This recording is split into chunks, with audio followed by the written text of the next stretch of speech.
Just have a special announcement for my listeners. First of all, I want to say thank you so much for listening. Started off as an experiment in August, but I've had about 2,000 listens of my podcasts, and I'm so grateful.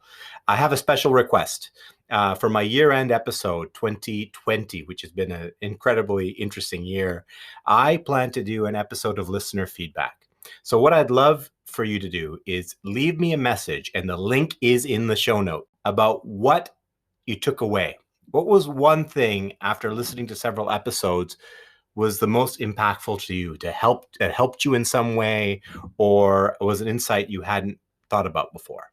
If you can do that, then I will be sharing some of those insights. You can see that link in show notes. Enjoy this episode.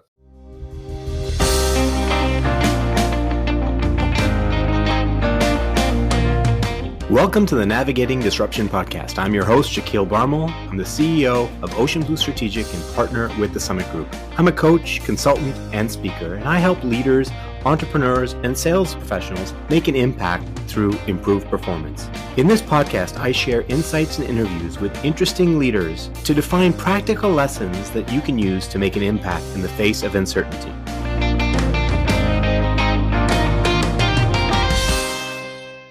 I started my first corporate job as a sales coordinator in June 1993. I often reflect on how different my life would have been had I not had someone persuade me to reconsider when I turned the offer down at first. The reason it was such a defining period was because of Jeff Mulock. He had just been promoted to the role of General Manager of Sales of the Industrial Commercial Lubricants Division, and I was his first hire. I didn't know the term until many years later, but he was my first example of embracing a growth mindset. He intentionally put himself into positions of career challenge and succeeded by leaning into the fact that he needed to learn from others before he could make an impact. Interestingly, it was just that process of learning that made the greatest impact on others. As the team watched him learn, experiment, and make mistakes with intention, he set an example for courage and vulnerability that many leaders are still trying to master 30 years later. In this conversation, I get a chance to share with him some of the lessons I learned from watching him and pick his brain on his approach to leadership. Enjoy the conversation. Hello. Hi, Jeff. How are you? Good, good. Oh, man, you look the same. Yeah, well, I got less hair, no mustache. And I'm much older. Well, I bet you're probably staying pretty fit. Yeah. Yeah. Jeff, So how are you doing? I'm doing great, and I'm really grateful that you took the time to do this. I know things are busy for you. The purpose of this podcast is to interview leaders, including leaders that have been influential in my career and my life, and kind of have a conversation about what I learned, what you learned, and see if we can add some value to people, young people, and actually mid-level career people that are trying to navigate their way through this world right now. I thought, whatever we can pull out that might be helpful would be good. Yeah, that's great. Well, I hope I can contribute in some way. Well, I think you can. I learned some things from you, which I think some things you taught me explicitly, and some things I learned by watching. And the things that I learned by watching, I'm not sure if they were intentional, but let's have a conversation and find out. So okay, sounds good. So first of all, family's okay? Yeah, it's all good. I've got two daughters, and they're both teachers. One's a high school PE teacher. The other one's a grade 1 elementary teacher. Okay. My wife's doing well. Yeah. Yeah, it's all pretty positive. I don't know if you heard, but my brother passed away recently. My younger brother, Paul. Yeah, he worked in the service stations, and he last ran Parkgate Mohawk out in the Mount Seymour area. Oh yeah, I remember that. Yeah. Oh, I'm sorry to hear that. Passed away, I guess, a couple weeks ago now. Oh wow, very recent. I'm sorry. Was it a long fight? No, it wasn't, which is probably a good thing. Okay. Probably a good thing. Yeah, he was really struggling physically. Probably best that things happen quickly. Well, deepest condolences and prayers for the eternal rest of his soul. Yes. That's all you can hope for now. Yeah. Yeah. So, Jeff, my very first recollection of meeting you, and I don't know if you'll even remember this, but I was in university, maybe around 20, and I was preparing to take a bigger role with my dad's gas station. He was going to have me come in and be a bit of a manager for him in the summer. So he sent me to a district meeting, and it was a joint district meeting because you weren't our district manager. Somebody else was. I don't remember who at the time. There were a number of them, but it was in collaboration with your district. And one of the things that I remember, because I was in university studying business at the time, so it was all of this was fascinating to me. And I remember at one point at the break, you came to me and handed me a little piece of paper because you ran the mystery shopper customer Yes. service program. And you handed me this piece of paper and I looked at it and the score was 3 out of 10. And I was mortified. I was so embarrassed. And you didn't make me feel bad at all. I remember very clearly that I was very embarrassed, but you kind of made it easy on me. But I was also very grateful because I had evidence now when I could go back and start my role of managing the station, that I had something to start with. I had data to start with to say we had to get better from here.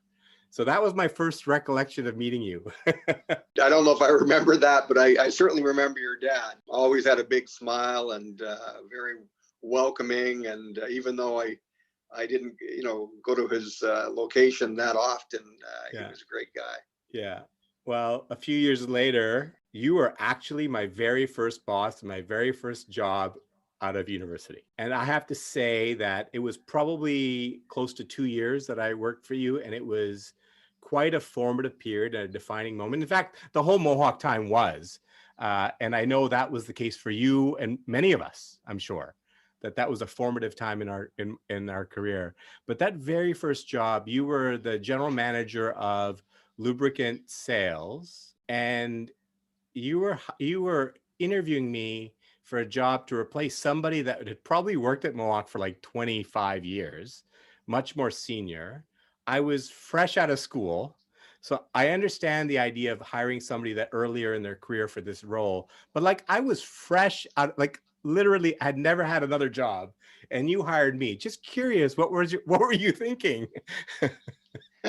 Well, I think you went to SFU, right? Yeah, that's right. So I was also an SFU graduate, and I know that we had a lot of success with the company with graduates from SFU. So I was intrigued by that. I was also intrigued by your background, working with your dad, understanding the company, and obviously, I can't remember how many other people I interviewed, but I just remember you standing out, and I could tell you were a bright young guy and willing to learn, willing to work hard. So I don't think it was a difficult decision for me to hire you at all. Well, it was, well, I'm grateful. I don't know if you remember this, but I actually turned down the offer initially.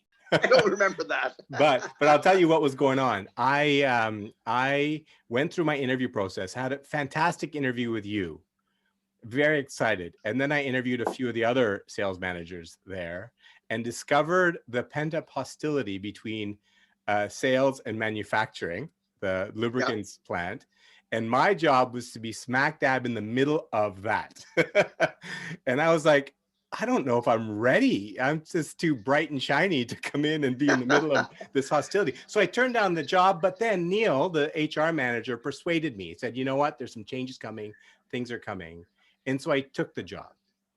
And I'm really glad I did. But the night before my first day, I went out and bought a couple of suits, bought a briefcase, decided to come in.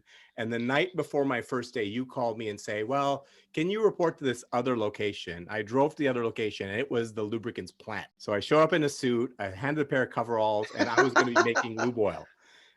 And then the following week, you had me working in the warehouse. And so I'm just curious, like, I'm going to tell you that whole experience was defining for me, and I'll tell you why in a bit. But just curious from your perspective, what was it that made you decide, if you remember, to have me start making lubricant oil when I was working in the sales department? Well, it's kind of interesting because I don't specifically remember the last minute decision, or how that all sort of happened. But I do know that at Mohawk, there was always a culture of getting your hands dirty, understanding what happened at various levels. I started out pumping gas in the service stations, and I did that for about a year and a half, and assistant manager roles. And I always remember my friends saying, you went to university for 5 years and you're pumping gas now. Yeah. And that was kind of the Mohawk way. People, with all throughout the company, people felt that there was a need for people to have sort of a base knowledge of what they were doing. And really, you start thinking about, the relationships you talked about, they were very real. There were some issues with lubricants and the warehouse and the plant, and trying to make that all work and come together. So it would make sense to me that you would not only go over there to help you with your base knowledge, but also go over there to establish and build some relationships, which obviously were needed in our business at that time. And that some of the challenges that we had trying to get people just to work together. So especially being new as you were, and I think big part of your job was working with those people and procuring product and making sure we had right inventory levels, and the sales guys were selling the right products and not overselling something that we didn't have. And there was a big understanding required to make that all work. And it was a challenging, difficult job. Well, I'll just tell you, that was very much a defining moment, because had you not structured it that way, my first experience would have been, working with the sales group and hearing the pent up anger, and maybe even believing a lot of that anger. And that could have affected the way I interacted and conducted myself I could have taken a very more of an aggressive stance in a relationship. But the seeking first to understand really was a hallmark, I think, for the rest of my time there and my career. And it really did help. So thank you for that. In fact, I wrote that story in my MBA application essay. And at the end of my MBA, I was the valedictorian of the class, and the dean read that part of my essay out around the whole experience of the training and seeking first to understand. So the lesson went on to pay dividends to other people, Jeff. So thank you. Thank you. Yeah, it's great. I also remember a couple of more things around that first initial period. You had a successful career as a district manager. You had a successful run as a manager of credit card sales and direct marketing. And then you were dropped into this whole new group that you knew nothing about. True. Yeah. Can you tell me about what that experience was like, just being dropped into this new division, which you had no experience with? Well, it's kind of interesting because I was working with Randy Buckamer and credit card sales, and Randy opened my eyes to a lot of different things, sales, database marketing, telemarketing, inside sales, areas that, I'd never covered in university and I'd never come across at Mohawk. And it opened up a lot of, opened up my eyes to a lot of different things within the company. And I remember I was asked to go over, and I think I was still manager of credit card sales, to work with the inside sales team over at the lubricants at the warehouse. And, just going over there and working with those people and getting a bit of an understanding. And I can't remember how it all kind of happened, but I just remembered that there was a job posting to become the lubricant general manager of lubricants. And I remember talking to Randy and just sort of asking him whether he thought I could do that job. And we kind of talked about it, and we kind of started talking about, sales and the opportunity that it might present itself as a career move for me more than anything, stepping out of the box and challenging yourself in maybe an area where you weren't comfortable, and going in and working with people that I didn't really know that well. I certainly knew some of the people over there, but not all of them. And so it was definitely, I think, from a career point of view, just taking on a new challenge and seeing if I could do it, really. So it sounds like you figured out pretty early on, or at least you're experimenting pretty early on, that the way to grow is to actually create discomfort. Yeah, I mean, I've done a lot of different jobs in Mohawk, but yeah, taking that on and working with a lot of people and having a lot of people under me, not a couple people, but quite a few people. And so it was definitely a good career challenge. And I thought I was up for it at that time. And Randy certainly encouraged me to take that step. And Gary Cartwright, I think they had just restructured things so that the lubricant division had reported to Gary, and Gary certainly knew me from the operations side. And so we had a pretty good talk, and I don't think I was necessarily the top candidate at the time, but after talking with Gary, I think he thought I could do the job as well. So it was a really big step, a career step, really, for me. Yeah, it was probably game changing in that. And you already had a pretty good reputation, but one of the things that Randy Buckmer, he gave me advice in my first few weeks. He said, be a sponge, watch everyone, learn from everything you hear. And so I took that to heart. And so one of the things I watched closely as I interacted with the seasoned salespeople that you were just kind of dropped in there was probably a bit of skepticism. And I say that based on the things I heard in your early days. Let's see what he can do here. He's clearly been successful. Let's see what he can do here. Does he understand this? And perhaps a little bit of, maybe a little bit of hostility, although it wasn't really blatant. I didn't ever see you lose your cool, maybe one or two times, but you didn't really lose your cool. So it was a lesson in temperance from what I saw. But then I watched over time as you earn the respect of those folks, as you earn their loyalty, you took the business forward, they started following you. I'm just curious if you were experiencing the same way I was observing it.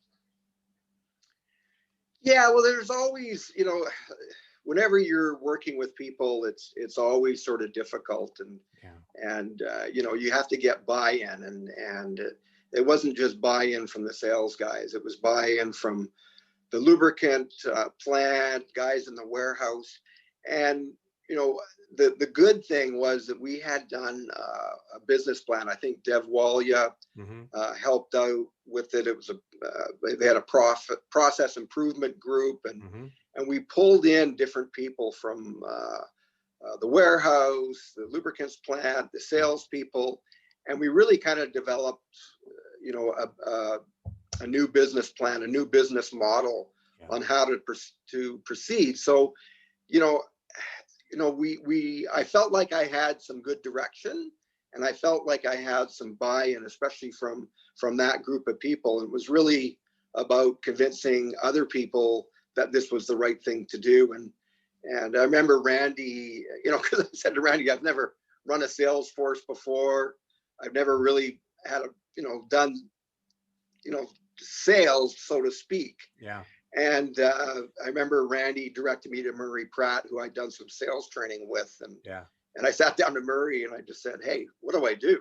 Yeah. And we mapped out a plan on how we would proceed. Because one of the things that we were trying to do was instead of having people sit in the warehouse waiting for the phone to ring, we turned it around. We went proactive, and part of that was to have the delivery schedule. So on Monday, when we were in Fraser Valley, that all of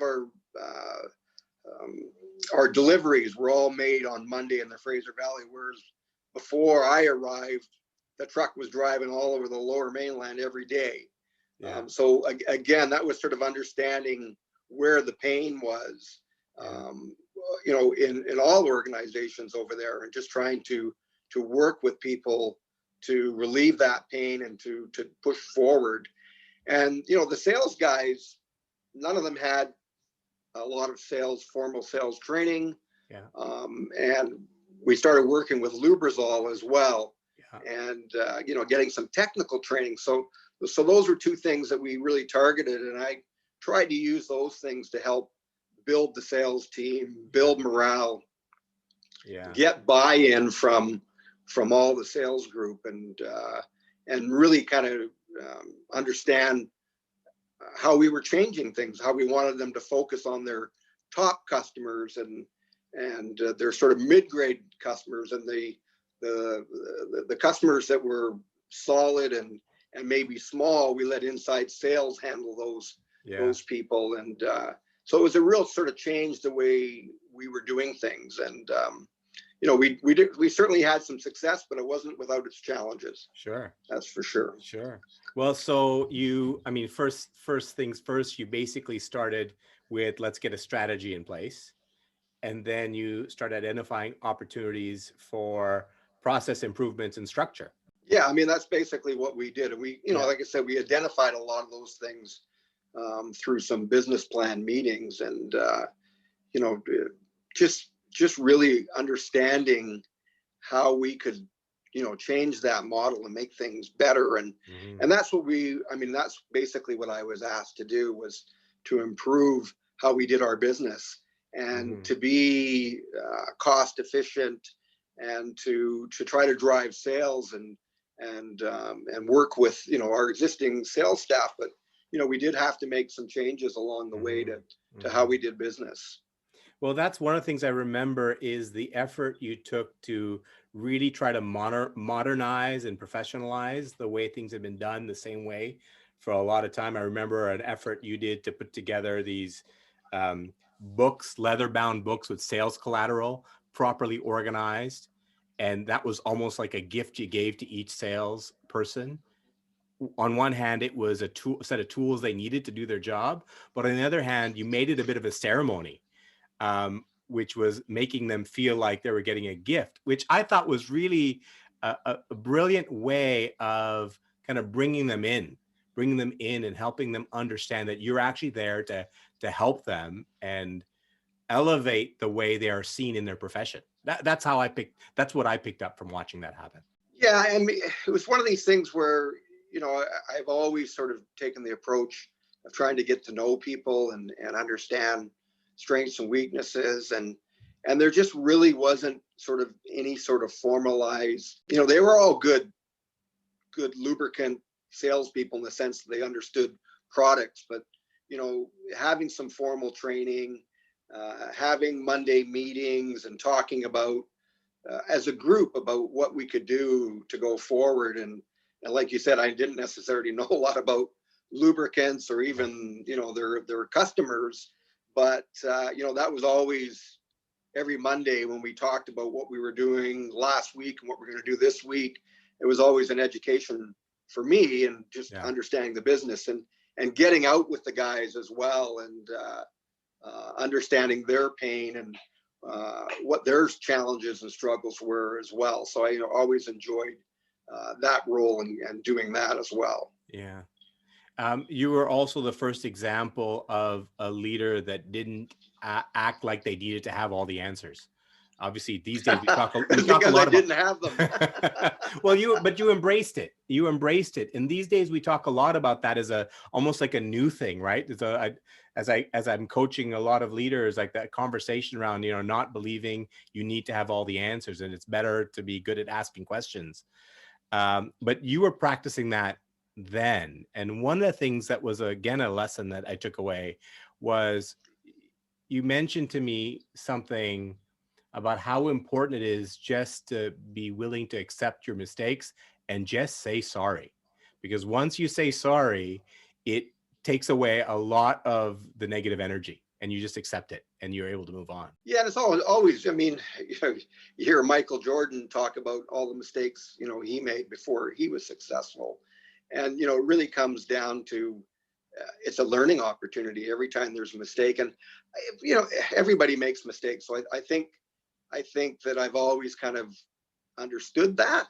Mm-hmm. You know, and that helps build honesty, become trustworthy, as well as that, you know, you get out in front of things and you know, you move forward and try to learn from mistakes. Mm-hmm. Yeah, very good. Well, again, thank you. It was a wonderful experience to be having those lessons so early in my career. I don't know if you know, but I ended up having a career in Salesforce effectiveness and structuring sales teams, inside sales, field sales, national accounts, and a lot of the lessons I applied and the fundamentals that I used came from that first time, that year and a half working with you, learning about sales. Well, that's great. Yeah, it's a fun business. It's Yeah. I mean, I'm in sales to this day, and working with people and helping them, you know, reach their goals, reach their dreams. Yeah. I've always enjoyed that, for sure. Yeah. Well, fast forward a bit, we parted ways. Mohawk was acquired. Perhaps part of the business was broken up. And what happened to you? Because I think I lost track. What happened to you after the acquisition of by Husky? Well, I was on. I think it was about a 6 months, basically, wrap up your job, what was happening in lubricants, and then I think it was around the beginning of June that I was to leave, and I just started looking for work right away. So I got introduced to GE, and there was a great opportunity there, and what an outstanding company to work for. And I went back and talked to the guys at Husky, and I negotiated with them to let me leave early and get out of my contract. So I left Mohawk on a Friday and started with GE the next Monday. Wow. Yeah, so it was great, and I had a 10, 11 years at GE. Oh, wow. And then after you left GE, that's when you entered real estate? Yeah, what happened was that it was 2008, 2009, when, you know, we had the North American crisis with credit, and right. Here I was in the middle of consumer credit. Yeah. Because I worked with their finance division. They actually called it GE Money at the time. Right. And GE just decided that they were getting out of consumer financing. They had actually bought a company a couple of years ago that did those subprime mortgages. Yeah. They actually got into the business. Yeah. So it was kind of interesting to see what was happening, and it was kind of pretty clear that when GE decides they're getting out of something, they get out of it. Yeah. And myself and I think over 500 employees right across Canada were let go. I think it was towards the end of 2008. Yeah. So that's, you know, I was, I think mid 50s. No, I guess I was early 50s. Yeah. And it was kind of interesting because the last 7 years at GE, I worked from my home. And it was a great job, and kind of became quite comfortable working out of my home, and certainly for a work-life balance, it was fantastic for me. Yeah. Being able to watch my girls grow up. But I just decided I was into a twilight career, and I wanted to do something that I could do for myself. That was local. I didn't have to commute. And I'd always thought real estate might be an opportunity because I'm in my community. I'm 25 years with an organization called North Shore Girls Soccer Club. Yeah. And so I developed a lot of connections and built relationships with a lot of different people. And I thought I could be successful. And, you know, using your sales background and database marketing, telemarketing, all of that just kind of comes into play. And I decided that that was a good career move for me. And it was difficult, you know, to build a business from scratch. But after the first couple of years, I've done well ever since. And yeah, it was kind of difficult to sort of walk away, but I eventually will have to walk away and retire. I do want to talk a little bit about the way you run your business now, but there's something that strikes me as I've been listening to you talk, is that 7 different jobs within Mohawk, then you went to GE Money, and then you're in real estate. Like, these are vastly different fields, but you seem to have strung along the things that you've learned in one area and applied them to the next area. And there is a lot of talk now about, intentional and deliberate learning, and that you don't learn from training, and you shouldn't be holding other people accountable for teaching you things, but you have to own your own learning. So it looks like that's what you've done in your entire career.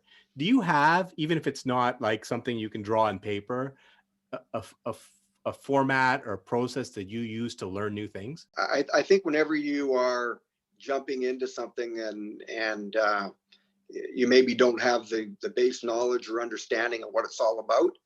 I know when I first started in real estate, I found the top 2 realtors in our office, and I just went to them and said, what can I do to help you be successful?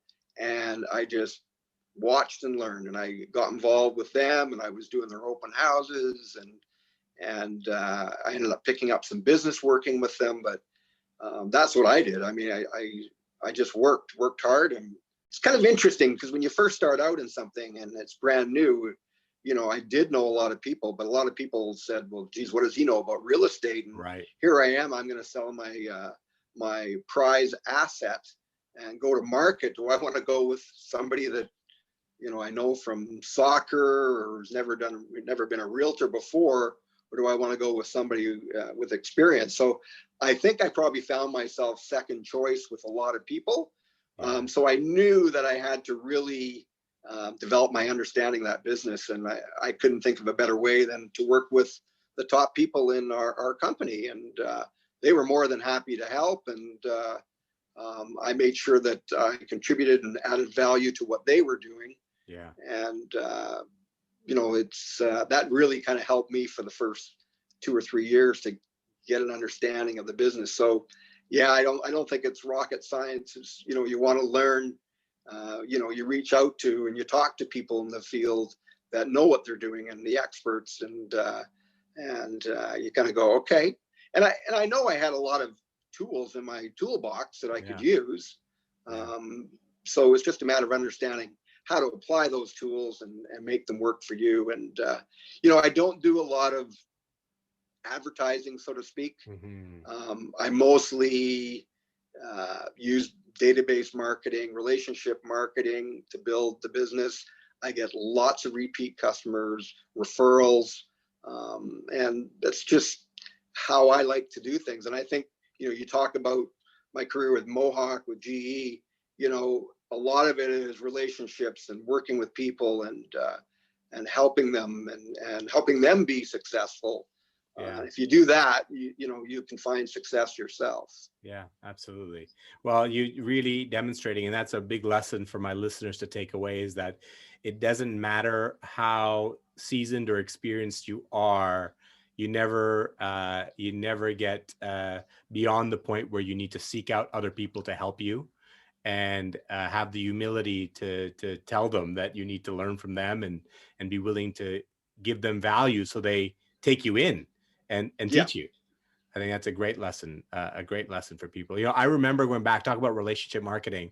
One of the first things you did, you were very gracious with me. I mean, I had the very first computer in the department. I had a laptop, and you arranged for that. And you also arranged, if you remember this, I don't even know if it exists anymore, Maximizer software.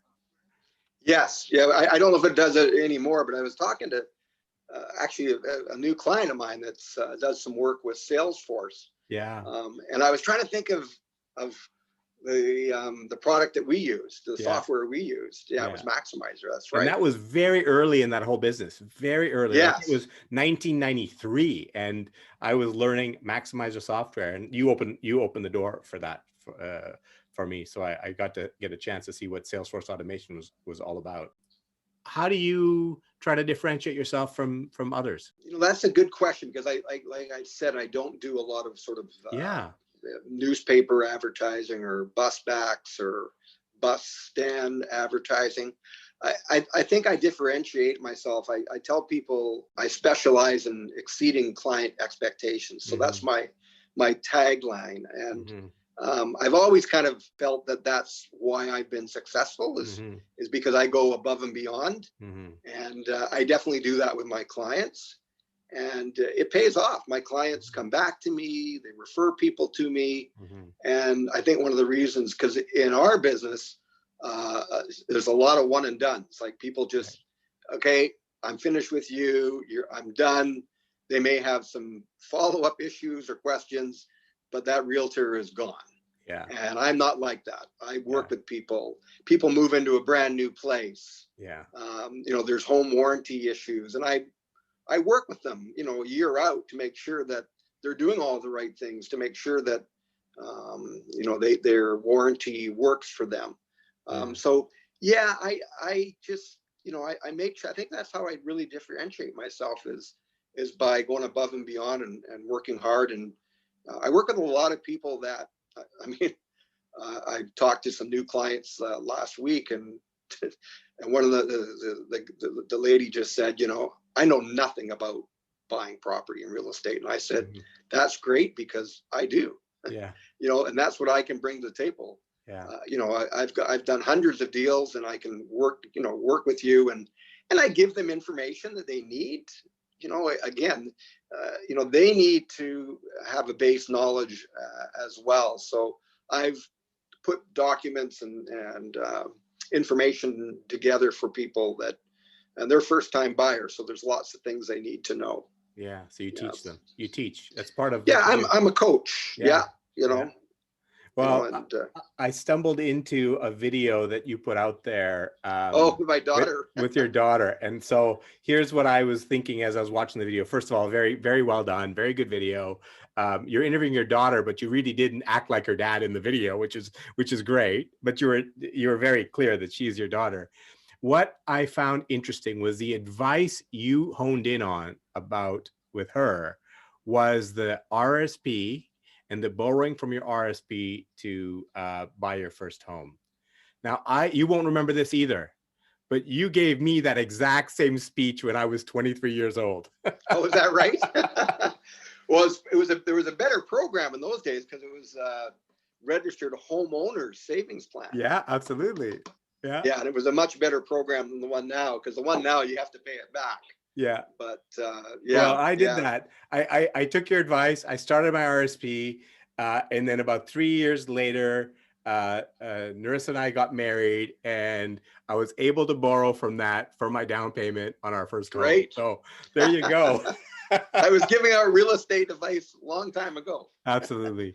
Jeff, I really enjoyed this conversation. There's lots of other threads I can pull on that experience. It really was formative and defining for me. And so thank you. And thank you for taking this time.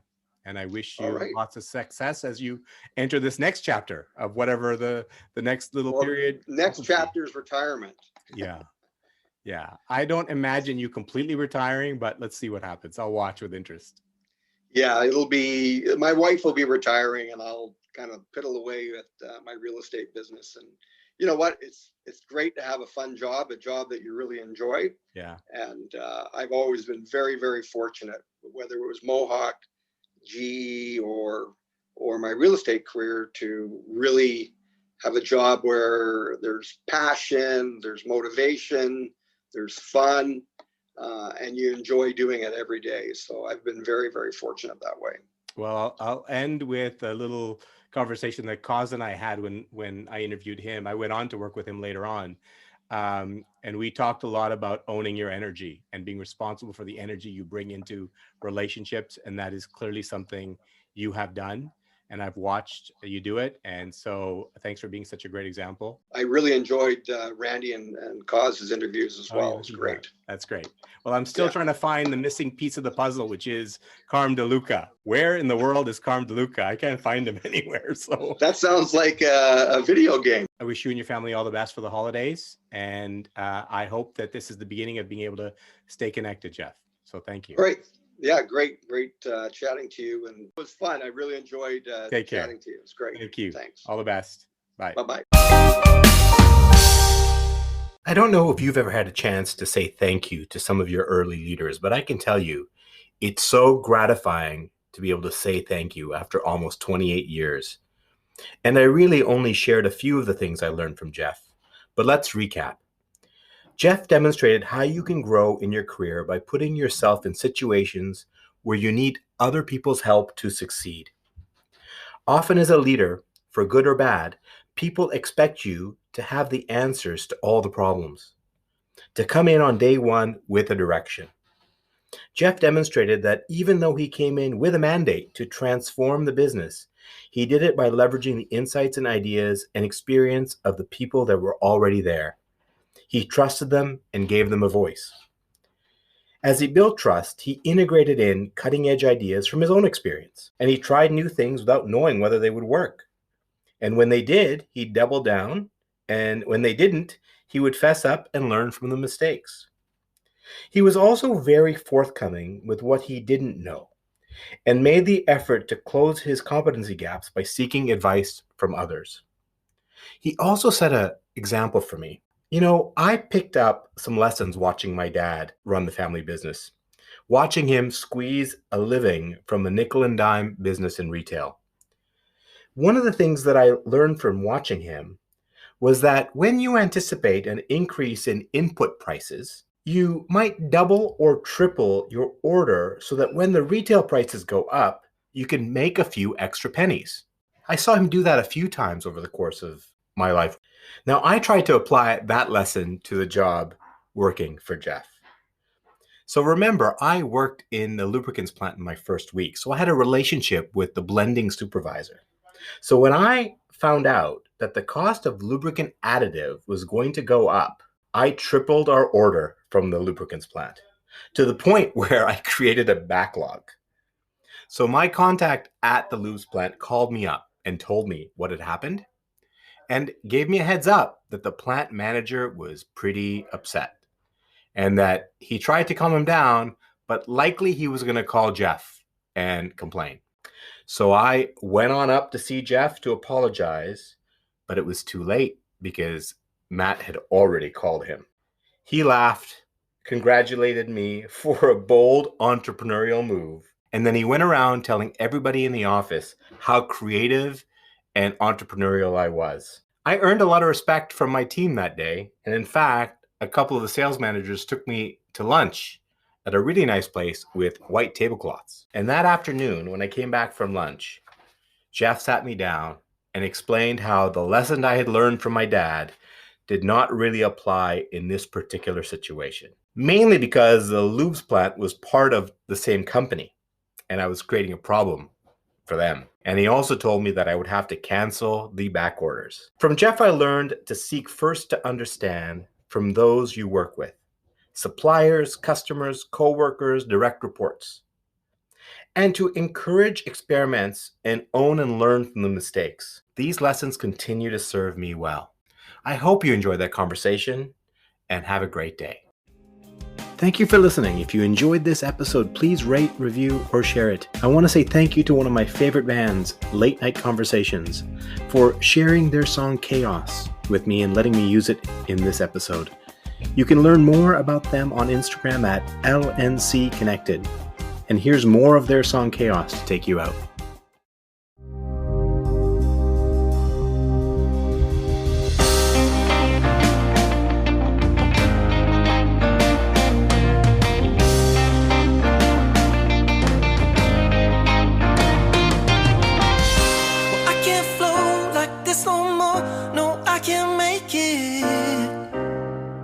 Far behind my eyes, mediation, suffocation, it'll break me. Information in disguise. But when your eyes finally found mine, you were there, but I'm defined by the chaos in my mind. I believe what I perceive is a weave tearing at the seams, and I wonder what's behind. And my ears are bleeding, and the reason is in the logic of the season, taking the pleasing and leaving me to die. And I feel the lace and LNC like racing on stationary.